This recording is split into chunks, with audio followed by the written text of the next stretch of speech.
casualty levels are around right now with Ukraine and Russia about 5-1.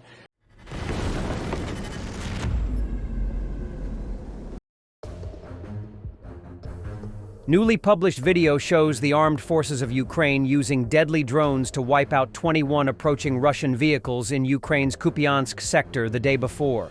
The enemy attempted to expand the bridgehead near the Oskil River. The enemy moved in 2 columns of armored vehicles in 2 directions. However, the units of the defense forces did not allow the enemy to advance, the Khortytsia Operational and Strategic Group of troops announced in a Telegram post. Among the destroyed Russian equipment were 2 T-80 tanks and 9 infantry fighting vehicles. Damaged military equipment included an MTLB, an APC, and 8 IFVs. According to the government-sponsored news agency, Ukrinform, the total combat losses of the Russian army in Ukraine from the start of Russia's full-scale invasion on February 24, 2022 to December 19, 2024, amounted to approximately 768,220 troops, including 1,530 Russian attackers killed or wounded in the past day. Additionally, the Ukrainians have destroyed 9,576 Russian tanks, 19,799 armored fighting vehicles, 21,178 artillery systems, 1,256 multiple launch rocket systems, 1,026 air defense systems, 369 aircraft, 329 helicopters, 20,521 drones, 2,943 cruise missiles, 28 warships, boats, 1 submarine, 31,678 vehicles and fuel tanks, and 3,656 units of special equipment. According to the Telegram post, the drone strikes on Wednesday were coordinated between the Achilles Unmanned Strike Aviation Systems Battalion of the 92nd Assault Brigade named after Kish Otaman Ivan Serko, paratroopers from the 77th Separate Airmobile Nadnepryatska Brigade, and the Guards from the 1st Presidential Operational Brigade named after Hetman Petro Doroshenko Buravy. Russian losses are 5 times higher than Ukrainian losses, says Trump's special envoy Kellogg. He noted that wave attacks with massive casualties are typical for Russians, similar to North Koreans. This is a war of attrition, just like in World War II.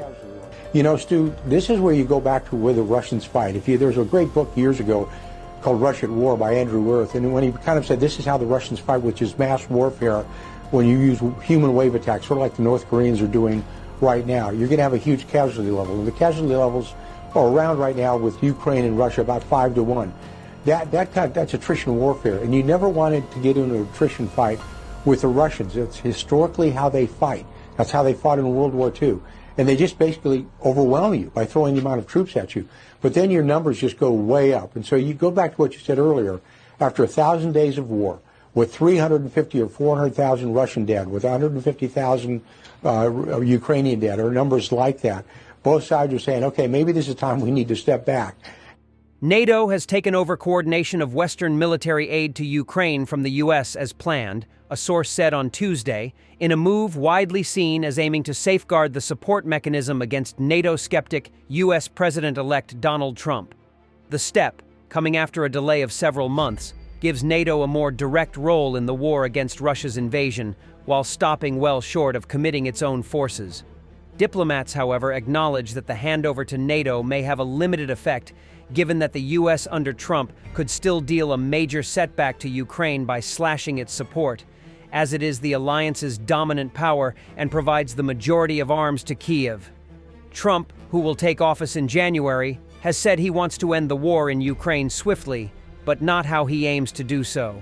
He has long criticized the scale of U.S. financial and military aid to Ukraine. The headquarters of NATO's new Ukraine mission, dubbed NATO Security Assistance and Training for Ukraine, is located at Clay Barracks, a U.S. base in the German town of Wiesbaden. A person familiar with the matter told Reuters it was now fully operational. No public reason has been given for the delays. NATO's military headquarters SHAPE said its Ukraine mission was beginning to assume responsibilities from the U.S. and international organizations.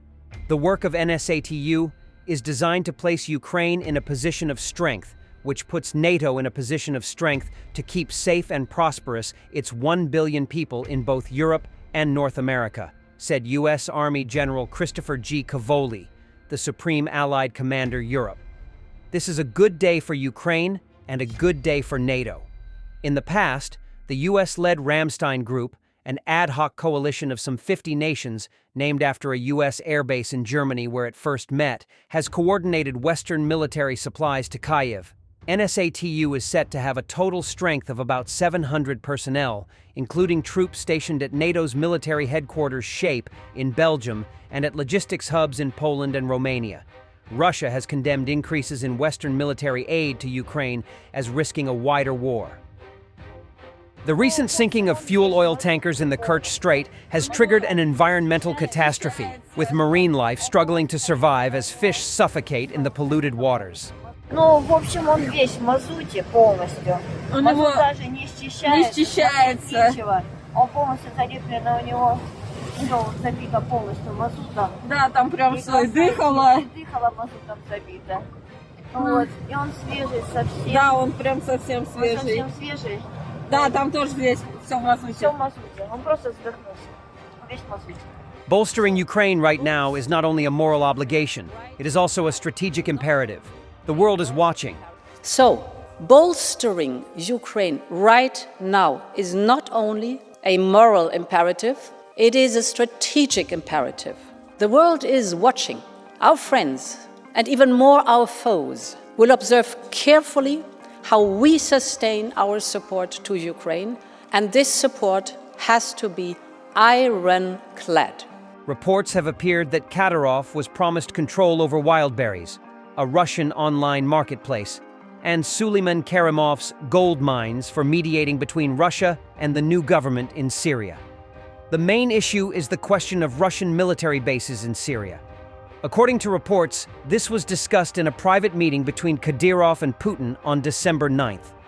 Kadyrov has published 3 statements regarding Syria on his Telegram channel over the past week, suggesting, among other things, organizing the work of a contact group of the two countries, which will be able to build the first ties. Putin has to rely more and more on Kadyrov. Of course, Kadyrov knows this and will no doubt use the situation to his advantage. Thanks for watching, and don't forget to subscribe. Also, if you want to support Warthog Defense, please become our member and get early access to new videos, exclusive members-only videos, and become administrator in comment section. The membership link is in the description. Rescues every day. We had a guy last week at 6 rescues in 6 days. You know, he's doing the job every day.